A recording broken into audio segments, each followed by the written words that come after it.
know, we must ask ourselves, surely, with all due respect, every one of us wants to live a good life. But before we as leaders live a good life, shouldn't we first make sure that our people are living a good life? Yeah? Surely. After they're expressing his displeasure with the Parliamentary Services Bill 2018 set to be discussed before the National Assembly tomorrow. In studio for more on this conversation is governance and policy expert Alex Manyasi. We also have a legal scholar in studio, Dr. Duncan Ojwang. Alex, let me begin with you and let's now delve into the nitty-gritties. What is contained in this Parliamentary Services Bill 2018? And some of the things, you know, just borrowing from Honorable Kaluma's interview there with Sophia Nuna, some of the things being asked for in this bill include bigger teapots, bigger coffee urns.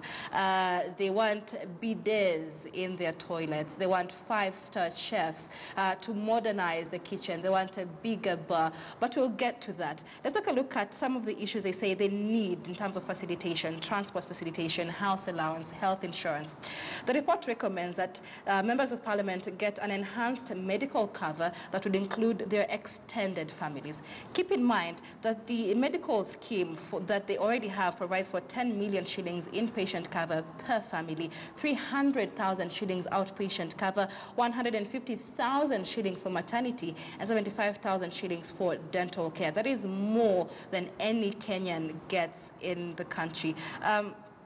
In terms of checks and balances, Alex, should Parliament be able to choose how much they earn and what allowances they get?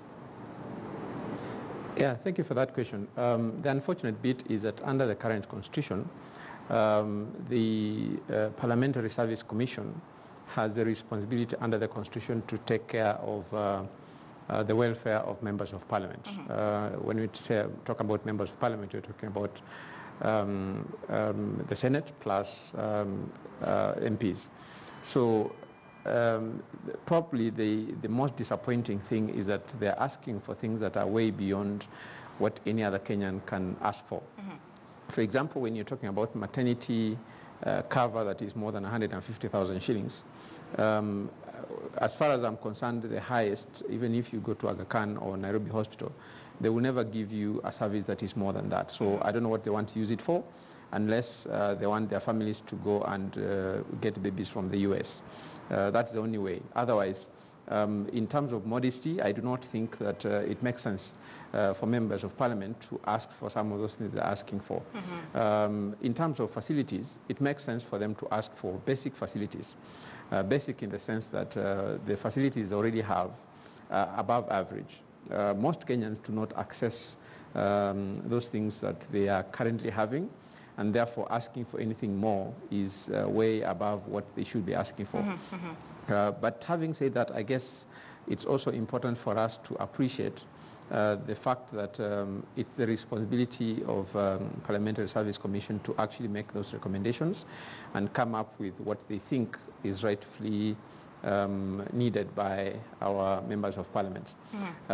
Secondly, as a country, I think we need to start rethinking the type of services that we offer as a country. Right. For instance, when we are talking about members of parliament wanting to get a cover that is so big such that it cannot even be covered anywhere in Kenya, it actually essentially means that they are trying to seek for, because I've heard this story before, that for members of parliament who have been sick and have gone to seek medication outside the country, they have had their covers actually depleted.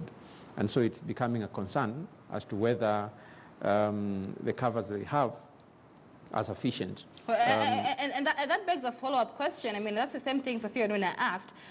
Kenyans elect you to a legislative position to be able to put down legislation that will better our health infrastructure in the country. That alone should be the basis, of perhaps denying members of parliament this enhanced medical scheme. Why are we not seeing enhanced efforts to better our healthcare system? Yeah, so that tells you that as a country, we need to start thinking about, do we even have the facilities that Kenyans can say have confidence in? Do we have a Kenyatta National Hospital that can handle all the issues, all the medical issues that anyone will have? And if we have to refer anyone to any other country, then what are those things that we need to refer? Part of the reason why this country spent billions of money equipping hospitals in this country with facilities that are supposed to be helping Kenyans was so that we can reduce Kenyans trying to seek for medication anywhere outside of Kenya. And so when we have these kind of cases, it tells you, we have had, for example, some governors say that those machines are not in use. We've had so many times Kenyatta National Hospital report that the CT scan machines have broken down. We have had them refer patients to Nairobi Hospital and other places. So we have a fundamental problem that we need to deal with. And just like you have rightly said, members of parliament should be helping us fix this. They should be forcing the executive, whether through legislation or through any other means, to make sure that the services that are offered in this country are such that they do not have to seek medication anywhere. And so even in terms of transport, I know that there was an interview with Peter Kaluma in terms of whether they should take public transport. Right. Anyone who lives in this country, for example, will tell you that if you come from Kimilili constituency, if you took public transport, it would take you at least 8 hours. So what does that tell you? It tells you that as a country, we are not serious about fixing our transport sector. We are not serious about fixing our education sector. We have not fixed our medical sector. And therefore, the cream of the society will try to find these services elsewhere, which is unfortunate. We have spent a lot of money as a country, and yet through other ways, we have not seen the value of the money that we spend in this country in terms of improving services. Why, for example, will we have a Kenyatta National Hospital, which 30 years ago was the best hospital in the region, which now you cannot speak of the same? It means there's something wrong in this country. All right. Dr. Ojwang, speaking of value for money, part of what is contained in this Parliamentary Services Bill 2018 was borrowed from several benchmarking reports from the Services and Facilities Committee of the National Assembly. It is a committee chaired by Nyaribari Masabe, Member of Parliament Ezekiel Mashogo. Now, these 5 benchmarking trips had this committee with its members visit the US, the UK, Northern Ireland, New Zealand and India, costing taxpayers 13 million shillings. But you take a look at the reports that they tabled after those benchmarking trips, you see them asking for bigger teapots, a better bar, 5-star chefs and new bidets in the toilet. Again, how serious and how honest are our legislators being? Yeah, as you said, everybody else, they already have a loan scheme for cars. Everybody else plan, organize around that, take advantage and can acquire their own cars. They feel that is not good enough, so they need to be given a car. They have security because they do a very important job. They are fed in parliament. Now they want a house. It's like a daycare. Because, I mean, you are fed, you are given a car, when you are sick, you just raise your hand, you are treated.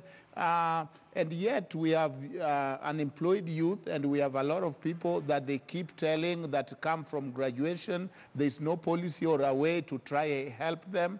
They are simply telling them, find innovative way to survive. And these are people who are learned. Kaluma is a very senior person who should be able to find innovative ways. I mean, look at his argument. I don't know whether he thinks it's appealing.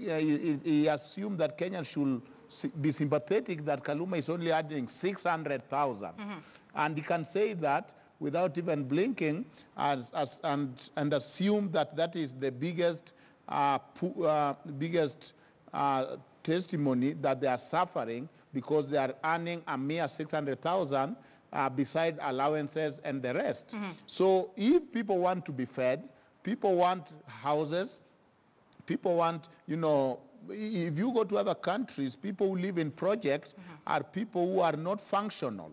It's almost like they're saying, I can't manage my finances, I can't do anything for myself, you have to do everything for me. And that is what I say, It's the law of the jungle that monkeys usually work and baboons simply eat. What is the value addition? Are they going to legislate better? Are they going to do oversight better? You remember in our constitution, parliament is an element of our people's sovereignty, the pride of the people. But look at the bathroom stories where some members are hiding in the bathroom. Look at the bribery allegation. Look at the fist fight. Look at all the reports that cannot see the light of the day. You have a graduation of mediocrity, and I've never seen a job where you do a poor job and then you turn and say, I want to pay myself. Now, the Parliamentary Service Commission have turned to be a union for parliamentarians. It's no longer holding them accountable. It's no longer demanding service for the people. It has simply turned to be a union and a workers' union, and it is being used with this bill as a pork barrel to hide into things that are simply remuneration. And whether Kaluma called them, those are facilitation, we need facilities, they are simply increasing their salary through backdoor, and very bad manners, very poor manners for a serious person like Honorable Kaluma to have no goosebumps and to come to TV and say, can you imagine, I'm only earning 600,000 and I used to make a lot of money. And it's not about money. And the best argument he can do is to point down the street and say, CS are doing it, why can't I? All right, a valid argument there. Alex, you know, in terms of governance, the recommendations, legislators are also asking for another constituency office on top of the constituency development fund that they already control. Now, the logic is that they want all the constituencies to have a public participation and monitoring office, which is, of course, going to have its own different kitty. When it comes to the senators, they're asking for a 2 billion shilling annual budget to help them in their oversight role on the governors. Again, this coming at a time when the country is dealing with serious issues when it comes to the wage bill, revenue, and paying our debts. Are we talking about a legislature in touch with what's going on in the country? Yeah, I'm glad you raised that, because I think the problem is that we are having this discussion at the wrong time. What I mean is that members of parliament are asking for higher packs at the time when we are discussing whether the wage bill and the money that we're spending on paying people should be spent to those levels of magnitude. So having a CDF office that is different from what they currently have, I will be having difficulty understanding why that has to happen. Secondly, when you talk about senators requesting for money to oversight, senators, the Constitution has set them up for purposes of just defending devolution. In terms of oversight, what we know is that what senators are trying to look for is a way of having money to run around to have a problem, to create a problem where they'll be having issues with the governors, because we have seen a big number of senators becoming governors after the first 5 years. So when they want to use that to run around counties in the name of oversight, then of course that will not make sense. However, having said that, I guess one of the things that senators are forgetting, for instance, specifically, is that in terms of oversight, they have offices, they have qualified staff within the Senate who help them do research. Probably what you should be thinking about and talking about is enhancing the oversight role of the MCAs at the county level, because their primary role is actually to oversight the counties. For MPs, I guess anything that is above what they currently have in terms of CDF will be, because in any case, CDF as currently constituted is a national function. So any other way of spending money on a national function in the constituencies will actually be working towards reducing what the counties will get in terms of money that they need to spend in the counties, which will be counterproductive. Right. However, I guess, like I said initially, we need to comprehensively think about whether the current members of parliament or the current legislators are actually giving us value for money. Are we having them churn out bills and policies and acts of parliament eventually that are helpful to fixing the problems that we have? As Peter Kaluma talks about the health sector, what have they done to fix the health sector? They have a responsibility under the Constitution to actually oversight the executive and push the executive to provide services that they ought to be providing to Kenyans.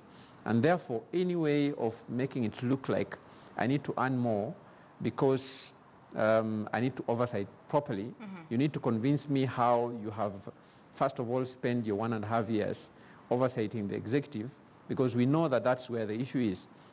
How do we make sure that Kenyans have better services? How do we make sure that a teacher in Kimili DEB, for example, earning 18,000 shillings, has access to medical care, has access to transport, and has access to their children getting to school without having to pay more than what they earn? So members of parliament are supposed to take responsibility for any rot that is going on in this country to ensuring that Kenyans get value for money. All right, Dr. Ojwang, I mean, and speaking about value for money, when you look at it now, a year since the election, a good number of new members of parliament have not added a single word in the form of contributions to development in parliament. So when it comes to value for money, how can Kenyans go about this? How can we keep our legislators in check and accountable to Kenyans? Yeah, and if they had asked for better facilitation, training, staff to help them understand the report and do a better job, that could make sense. But you realize they're not asking for that. They're asking for cars, they're asking for jewelry, basically, and not for things that could help them do their job better. Remember, this is in lieu to even the 10,000 bribery allegation. To reject the sugar report. This is the same year. This has been a very bad year for parliament, by the way, because this is the time where a group was hidden in bathroom, so to speak, the bribery, whatever. So what is their value for money? There should be value for money. Kenyans have not seen much of that because parliament is a very, very important institution. And secondly, if the fear is that they don't want to share with people, I could understand somebody like Honorable Kaluma. We come from Homa Bay. Homa Bay have the worst public hospital. It's degenerating. It has simply become a big morgue, and almost when somebody sends you there, it's a suicide note. Nobody have raised any issue about this. So if a parliamentarian is crying and is detecting that he cannot get services, you can imagine the local people in Homa Bay who are stuck with those facilities as the members of parliament are seeking to escape from those run-down facilities. Right. What can Kenyans do? I think that as Kenyans, we need, I usually take the sobriety prayer, help me to accept what I cannot change. And that is for my own sanity, because we are dealing with a very unnatural environment. We need to be sober. We need to stay here to watch this, but there is nothing you can expect from this parliamentarian because they have failed over and over again in their oversight role. Right. Can you imagine somebody saying a car will make him oversight better, while a report or reading a report is simply a matter of 2 eyeballs on the report? There's no connection. Dr. Duncan Ojwang is a legal scholar, also in studio with us tonight is governance and policy expert Alex Manyasi. All eyes will be on the floor of the National Assembly tomorrow as they debate the Parliamentary Services Bill 2018. That is a big story tonight. My name is Michelle Ngelo Diabo. Good evening.